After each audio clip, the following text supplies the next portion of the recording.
தளபதியுடைய code மூவிலேருந்து third சிங்கிளோட announcement ஏற்கனவே சொல்லியிருந்தோம் August 2க்கு ரிலீஸ் ஆகணும். இப்போ தளபதியுடைய கோட் மூவியோடைய தேர்ட் சிங்கிள் ஆகஸ்ட் 2க்கு அப்டேட்டை கொடுத்துட்டாங்க. ஆகஸ்ட் 2க்கு இந்த மூவியோடைய ப்ரோ மூவியும் ஆகஸ்ட் 3க்கு சிங்கிளையும் ரிலீஸ் பண்ணுறதா பிளான் போட்டுட்டாங்களே. முதல் சிங்கிள் எதிர்பார்த்த அளவுக்கு ஓடலை. ஆனால் ரெண்டாவது சிங்கிளை பொறுத்தளவுக்கு ஒரு சூப்பரான சாங்குன்னு சொல்லணும். இந்த தேர்ட் சிங்கிள் தான் இந்த மூவியோடைய குத்து சாங். தளபதிக்கும் குத்து சாங்குக்கும் ஒரு மிகப்பெரிய காம்போவே ஒர்க் அவுட் ஆகும்னு சொல்லலாம். ஏன்னா இது அவருடைய முதல் மூவியில் இருந்தே செம ஒரு பிக்கப்பை கொடுத்துக்கிட்டு இருக்கா. இப்போ கோட் மூவியோடைய தேர்ட் சிங்கிள் கிட்ட வந்துட்டாங்க. அதுவும் ஒரு நல்ல குத்து சாங்கா மீனாட்சிக்கும் தளபதிக்கு நடக்க போகிற ஒரு டான்ஸ் வார் தான் இந்த தேர்ட் சிங்கிளாக அமைய போகுதுன்னு நினைக்கிறேனே. வெங்கட் பிரபுடைய டைரக்ஷனை பொறுத்த அளவுக்கு தெரியும். டிஃப்ரெண்ட்டான ஒரு ஜேர்னரியோட செம மாசாக வர செப்டம்பர் 5க்கு மூவியை தேட்டரில் ரிலீஸ் பண்ண போகிறாரு. இப்போ யுவன் சங்கர் ராஜா இந்த தேர்ட் சிங்கிளில் என்ன பண்ணி வைக்க போகிறாரு அப்படின்றது தான் வெயிட் பண்ணிக்கிட்டு இருக்கோமே. பார்க்கலாம் வர ஆகஸ்ட் 3 அன்றைக்கி இந்த சாங் எந்த மாதிரி அமைய போகுதுன்னு. பிரதீப் ரங்கநாதன், கீர்த்தி செட்டி எல்லாமே ஆக்டிங் பண்ணிக்கிட்டு இருக்கா. லவ் இன்சூரன்ஸ் மூவியில் வந்து ஃபர்ஸ்ட் லுக் ரிலீஸ் பண்ணது மட்டும் இல்லாமல் செகண்ட் லுக்கையும் ரிலீஸ் பண்ணியிருந்தாங்க. இந்த மூவியோடைய வில்லன் கேரக்டரான எஸ்ஜே சூர்யாவுடைய லுக்கை ரிலீஸ் பண்ணது மட்டும் இல்லாமல் இப்போ கீர்த்தி செட்டியோடைய ஒரு லுக் போஸ்டரையும் ரிலீஸ் பண்ணி இந்த மூவிலேருந்து அப்டேட் ஏற்படுத்தியிருக்காங்க.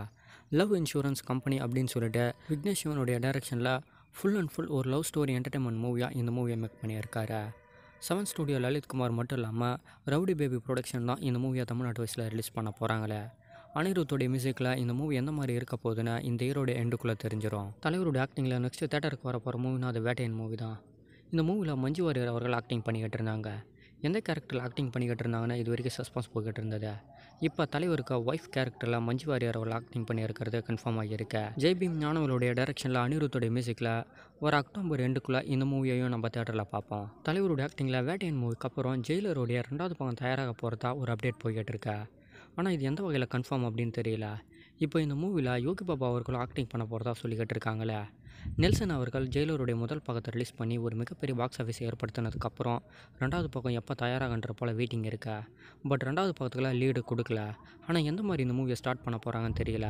தலைவருடைய அடுத்த மூவி ஜெயிலருடைய 2வது பக்கமாக இருக்கும் அப்படின்றது எல்லாருடைய எக்ஸ்பெக்டேஷனுமே. தலைவரும் மாரி செல்வராஜ் அவர்களும் நெக்ஸ்ட் ஒரு மூவியில் ஜாயினிங் ஆக போகிறதா ஒரு அப்டேட் போய்கிட்டு இருக்கா. அதுவும் தலைவருடைய 174வது மூவியாக இருக்கலான்ற போல் அப்டேட் போய்கிட்டு இருக்கா. இது வரைக்கும் தலைவருடைய 172, 73 யார் டைரக்ஷன் பண்ண போகிறாங்கன்னே தெரியல.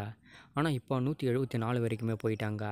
174 மாரி செல்வராஜ் அவர்கள் டைரக்ஷன் பண்ண போகிறாருன்ற மாதிரி எல்லாமே அப்டேட் போய்கிட்டு இருக்கா.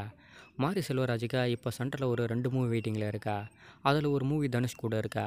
மேக்ஸிமம் அந்த மூவி எல்லாத்தையுமே கம்ப்ளீட் பண்ணால் தான் தலைவர் கூட மூவி பண்ணுறதுக்கு வாய்ப்பே இருக்கும். எஸ்கேவும் சுதா கங்காராவும் ஒரு மூவியில் ஜாயினிங் ஆக போகிறதா சொல்லியிருந்தோம்.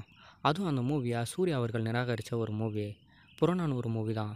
இதுக்கு முன்னாடியே சூர்யா அவர்கள் நிராகரித்த ஒரு மூவியில் அருண் விஜய் அவர்கள் ஆக்டிங் பண்ணி வணங்கான் அப்படின்னு டைட்டில் வச்சு இப்போ தேட்டருக்கே வரப்போகுது. நெக்ஸ்ட்டு சுதா கங்காராவுடைய டைரக்ஷனில் தயாராக இருந்த புறநானூறு மூவியையும் அவர் கேன்சல் பண்ணிட்டாரு. அந்த மூவி சூர்யாவுடைய ப்ரொடக்ஷனில் தயாராக இருந்தது. இப்போ ப்ரொடக்ஷனை கேன்சல் ஆகி நெக்ஸ்ட்டு எஸ்கேவை வச்சு மேக் பண்ண போகிற இந்த மூவியோடைய ப்ரொடக்ஷன் என்னவா இருக்குன்ற மாதிரி அப்டேட் போய்கிட்டு இருக்கேன். தளபதியுடைய 69 டைரக்ஷன் பண்ண போகிற கேவியனா இருக்குமா, அப்படி இல்லைனா மாவீரன் மூவியை டைரக்ஷன் பண்ண சாந்தி டால்க்ஸாக இருக்குமான்ற மாதிரி நிறைய அப்டேட் நிலவிக்கிட்டு இருக்க. இல்லைனா நியூவான ஒரு ப்ரொடக்ஷனான மீனாட்சி சினிமா கிட்ட போகுமான்ற மாதிரி எக்ஸ்பெக்டேஷன் எல்லாமே இப்போ போய்கிட்டு இருக்கேன். ஆனால் அப்புறம் நான் ஒரு மூவியில் எஸ்கே அவர்கள் ஆக்டிங் பண்ணுறத இது வரைக்குமே கன்ஃபார்மாக போய்கிட்டு இருக்கேன். எஸ்கேவுடைய ஆக்டிங்கில் நெக்ஸ்ட்டு தேட்டருக்கு வர போகிற மூவினா அது அமரன் மூவி தான். அக்டோபர் 31 தீபாவளி ஸ்பெஷலாக இந்த மூவி தேட்டருக்கு வரப்போகுது. ஆர்மி மெயினாக வச்சு தயாராக இருக்கா. இந்த மூவியோடைய மியூசிக் ரைட்ஸை சகாரா மியூசிக் தான் வாங்கியிருக்காங்க. ராஜ்கமல் ஃபிலிம் ப்ரொடக்ஷனில் வர தீபாவளி ஸ்பெஷலாக அக்டோபர் 31 இந்த மூவியையும் நம்ம தேட்டரில் பார்க்கலாம். கமலுடைய ஆக்டிங்கில் இப்போ ரீசெண்டாக இந்தியனுடைய 2வது பக்கம் தேட்டரில் ரிலீஸ் ஆகி ஓரளவு நல்ல ரெஸ்பான்ஸை கொடுத்துருச்சு. நெக்ஸ்ட்டு தக் லைஃப் அப்படின்னு டைட்டில் வச்சு மணிரத்னமுடைய டைரக்ஷனில் ரிலீஸ் ஆக போகிற ஒரு மூவியில் ஏஆர் ரஹ்மான் அவர்கள் தான் மியூசிக் போட்டிருக்காரு. இந்த மூவியில் கிட்டத்தட்ட 6 சாங் இருக்கிறதா கன்ஃபார்ம் ஆகியிருக்கா. 6 சாங்குடைய கம்போஸுமே கம்ப்ளீட் ஆகிடுச்சுன்ற போல் அப்டேட் கொடுத்துருக்காங்க. மூவி 2025 சம்மருக்கு ரிலீஸ் அப்படின்ற போல் அப்டேட் போய்கிட்டு இருக்கா. ஆனால் இந்த மூவி பொங்கலுக்கு கூட ரிலீஸ் ஆகிறதுக்கு நிறைய வாய்ப்பு இருக்குது. கௌதம் தின்னனூருடைய டைரக்ஷனில் விஜய் தேவர்கொண்டானுடைய 12வது மூவியோடைய ஷூட்டிங் எல்லாமே இப்போ போய்கிட்டு இருக்கா. இந்த மூவியோடைய ரிலீஸ் டேட்டை இப்போ கொடுத்துருக்காங்க. 2025 மார்ச் 28க்கு இந்த மூவி தேட்டருக்கு வருன்ற போல் அப்டேட் கொடுத்துருக்காங்களே. ஒரு பிக் போலீஸ் ஆக்ஷன் மூவியாக தான் இந்த மூவி தயாராகிட்டு இருக்கா. இப்போ ஒரு போஸ்டர் ரிலீஸ் பண்ணி கன்ஃபார்ம் பண்ணிட்டாங்க. அனிருத் அவர்கள் இந்த மூவிக்கு மியூசிக் போட்டிருக்காரு. பேன் இண்டியா வயசில் ரொம்ப பிக்கஸ்ட்டாக விஜய் தேவர்கொண்டானுடைய ஆக்டிங்கில் இந்த மூவி தேட்டருக்கு வரப்போகுது. தலையோடைய ஆக்டிங்கில் விடாமுச்சி மூவியோட ஷூட்டிங் எல்லாமே கம்ப்ளீட். கிட்டத்தட்ட இப்போ அந்த மூவியோடைய ப்ரொடக்ஷன் ஒர்க் எல்லாமே போய்கிட்டு இருக்கா. 2024 எண்டுக்குள்ளே அந்த மூவியை நம்ம தேட்டரில் பார்க்கலாம். அதுக்கப்புறம் அவருடைய ஆக்டிங்கில் குட் பேட் அக்லி மூவியையும் நம்ம 2025 பொங்கல் ஸ்பெஷலாக தேட்டரில் பார்க்கலாம். அதுக்கப்புறம் அவருடைய 64 தான். இந்த மூவியை பிரசாந்த் நீல் அவர்கள் டைரக்ஷன் பண்ண போகிறதா ஒரு அப்டேட் போய்கிட்டு இருக்கு. இந்த அப்டேட் இப்போ லோடிங்கில் இருக்கிறதாவும், லைக்கா தான் இந்த மூவியை ப்ரொடக்ஷன் பண்ண போகிறதாவும் ஒரு அப்டேட் போய்கிட்டு இருக்கு. இது மட்டும் இல்லாமல் இந்த மூவி மிலிட்ரி மெயினாக வச்சு தயாராக போகிறதாவும் ஒரு அப்டேட் கொடுத்துருக்காங்க. இது வரைக்குமே பிரசாந்த் நீலோடைய டைரக்ஷனில் வர எல்லா மூவிஸுமே அவராகவே ஒரு ஜோனை க்ரியேட் பண்ணி அந்த ஜோனுக்குள்ளே தான் ஒரு மூவியை கொடுப்பாரு. ஆனால் இந்த மூவி ஒரு உண்மை சம்பவத்தை பேஸ்டாக இருக்கலாம் அப்படின்ற போல் அப்டேட் போய்கிட்டு இருக்கா. கேஜிஎஃப் மூவி போல் கேஜிஎஃப் கூட கனெக்ட் பண்ணுற போல் இந்த மூவியை மேக் பண்ணுவாருன்ற போல் எக்ஸ்பெக்டேஷன் எல்லாமே ஹைப்பாக இருக்கு.